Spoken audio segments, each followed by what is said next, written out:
بسم اللہ الرحمن الرحیم۔ اس قوم کا جینا حرام ہے جو پڑھنے کے لیے اچھی باتیں نہ لکھ سکے۔ جب آمدنی نہ ہو تو خرچ تھوڑا تھوڑا کر، کیونکہ ملاح کہا کرتے ہیں اگر پہاڑوں پر بارش نہ ہو تو دریائے دجلہ بھی 1 سال میں خشک ہو جائے۔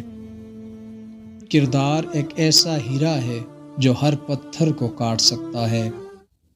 جس طرح تو برائی سننا نہیں پسند کرتا، اسی طرح اپنے آپ کو مدح سرائی سے بھی بچا۔ عقل مند پہلے اپنے دماغ سے پوچھتا ہے، پھر منہ سے بات نکالتا ہے۔ جب کلام کم ہو جائے تو انسان اکثر صحیح بات کرتا ہے۔ جو بندہ اپنی زبان کو قابو میں نہیں لاتا وہ ہمیشہ شرمندہ ہوتا ہے۔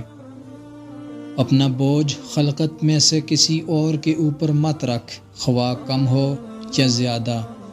جو بندہ جلدی کے ساتھ ہر ایک بات کا جواب دیتا ہے وہ ٹھیک جواب بیان نہیں کرتا۔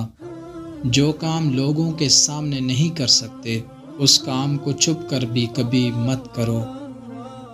دولت مند کر دینے والی عورت کے چہرے پر 3 نشانیاں ہوں گی: کان چھوٹے، آنکھیں موٹی اور ماتھا بڑا ہوگا۔